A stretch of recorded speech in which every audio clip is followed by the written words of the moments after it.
Bismillahirrahmanirrahim. Assalamualaikum warahmatullahi wabarakatuh. Perkenalkan, saya Salsabila Rai Abista, kelas B3, Program Studi Manajemen Fakultas Ekonomi. Tujuan video ini dibuat adalah untuk memenuhi penilaian tengah semester mata kuliah Bahasa Indonesia yang diampu oleh Ibu Siti Fatonah. Pada kesempatan kali ini, saya akan membahas mengenai menjelajahi dunia pustaka.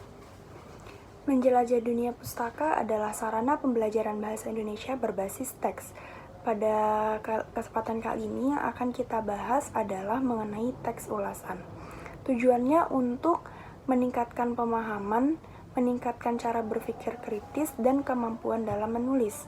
Sebagai akademisi, penting bagi kita untuk menyampaikan pemahaman kita dalam membaca dalam bentuk presentasi, artikel ilmiah, laporan penelitian, tugas akhir, atau skripsi. Teks ulasan adalah suatu tinjauan atau penilaian terhadap suatu karya. Ulasan harus dibuat dengan kritis, memberikan manfaat untuk perbaikan karya yang diulas.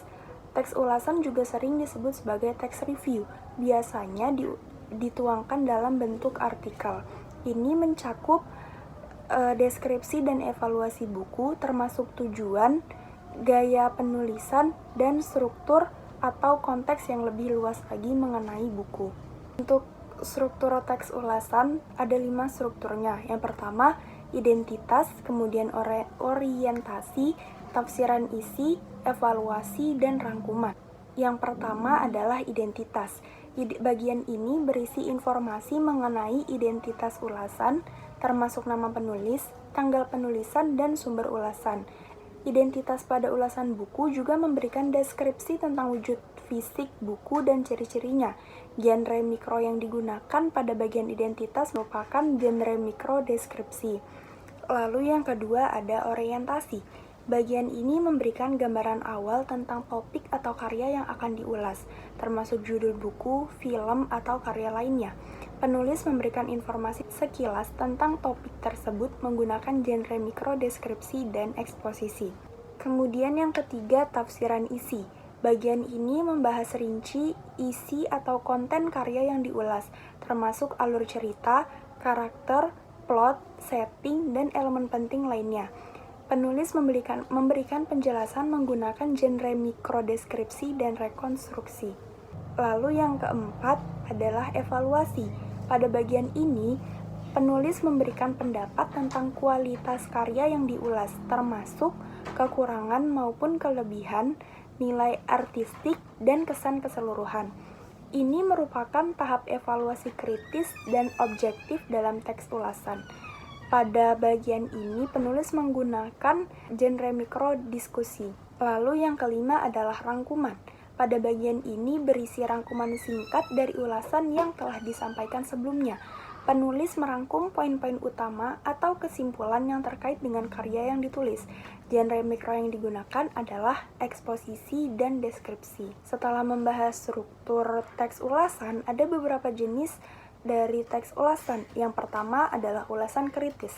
Jenis ulasan ini mengevaluasi buku secara mendalam, membahas kelebihan dan kelemahannya, serta memberikan analisis kritis tentang tema, karakter, dan pesan yang disampaikan dalam buku. Lalu yang kedua, ada ulasan ringkasan, yaitu jenis ulasan yang berfokus pada memberikan ringkasan singkat tentang isi buku, termasuk sinopsis plot, karakter utama, dan pesan utamanya. Yang ketiga, ada ulasan personal, yaitu ulasan yang mencerminkan pendapat pribadi pembaca tentang buku, termasuk perasaan dan reaksi emosional terhadapnya. Hal ini dapat mencakup pesan dan perasaan pribadi tentang buku tersebut. Yang keempat, ada ulasan akademik.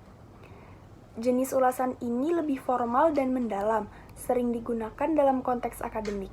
Hal ini melibatkan analisis literatur yang mendalam, referensi ke teori sastra, dan penggunaan bukti konkret dari buku untuk mendukung argumen. Yang kelima ada ulasan komparatif. Ulasan ini membandingkan satu buku dengan yang lain, seringkali dengan fokus pada buku-buku dengan tema atau genre yang serupa. Hal ini dapat membantu pembaca memilih buku yang sesuai dengan referensi mereka. Yang keenam ada ulasan pemirsa. Ulasan ini sering muncul di situs web atau platform media sosial dan merupakan pendapat singkat dari pembaca yang ingin berbagi pengalaman membaca mereka dengan audiens lain. Lalu yang ketujuh ada ulasan editorial. Jenis ulasan ini biasanya ditulis oleh editor atau kritikus sastra profesional dalam publikasi seperti surat kabar atau majalah.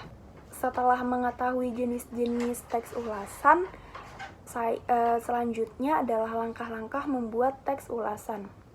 Yang pertama, mencari buku yang akan diulas. Untuk mengulas buku, tentunya kita harus menentukan buku mana, genre apa yang akan kita ulas. Setelah mendapatkan buku yang akan kita ulas, lalu kita harus membaca secara kritis. Membaca secara kritis maksudnya bukan hanya dinikmati bukunya, tapi saat membaca kita sambil menentukan, sambil merekam poin-poin penting atau apa yang akan kita ulas. Lalu setelah membaca, selanjutnya adalah membuat ringkasan. Kita membuat ringkasan dengan menuliskan poin-poin penting terhadap apa yang kita baca di suatu kertas atau buku. Lalu selanjutnya adalah menentukan kriteria penilaian. Membuat kriteria penilaian di sini maksudnya kita tentukan kriteria penilaian seperti apa yang akan kita tuliskan terhadap buku yang kita ulas. Lalu selanjutnya mencari buku pembanding dan referensi untuk rujukan. Buku pembanding ini berguna agar penilaian kita terhadap suatu karya tidak objektif maupun subjektif dan kesannya terlalu menjatuhkan atau bahkan melebih-lebihkan suatu karya. Jadi agar ada pembanding dan kita menulis ulasan dengan tetap netral. Lalu yang terakhir adalah menulis ulasan yang dimaksud. Setelah kita membuat kerangka tadi, lalu kita harus menulis ulasan yang dimaksud dan menyusunnya sesuai keinginan kita. Apa saja sih manfaat dari membuat teks ulasan? Yang pertama adalah teks ulasan tentunya memberikan informasi yang berguna kepada pembaca tentang produk, layanan, buku, film, tempat, atau topik tertentu. Ini membantu orang lain untuk membuat keputusan. Kemudian yang kedua adalah teks ulasan membantu pembaca atau konsumen dalam membandingkan berbagai produk atau layanan. Hal ini dapat membantu untuk menentukan mana yang paling cocok untuk kebutuhan mereka. Selanjutnya yang ketiga, teks ulasan juga dapat membantu mengasah keterampilan menulis seseorang, termasuk kemampuan menyusun argumen, tata bahasa yang benar, dan penggunaan bahasa yang tepat.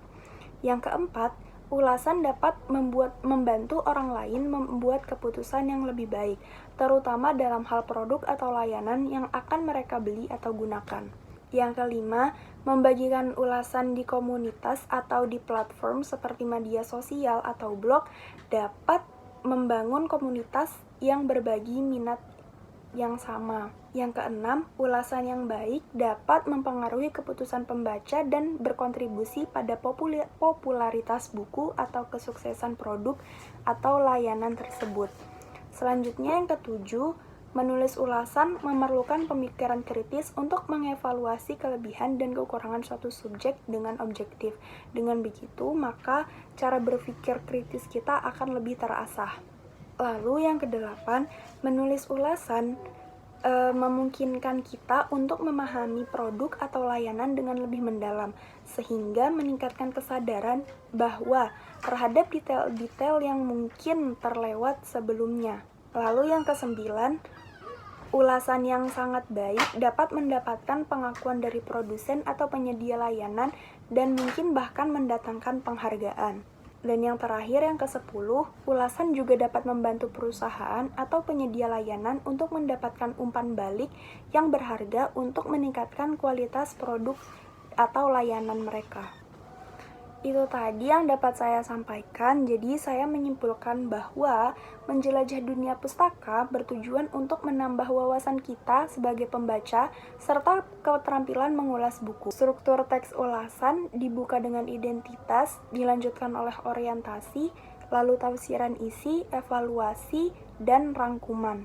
Rangkuman sendiri merupakan penegasan ulang terhadap hasil yang telah kita tulis. Lalu ada juga jenis-jenis teks ulasan buku, bagaimana langkah membuat konteks teks ulasan yang baik, serta manfaat dari kita mengulas buku atau suatu karya. Mungkin itu saja yang dapat saya sampaikan. Wassalamualaikum warahmatullahi wabarakatuh.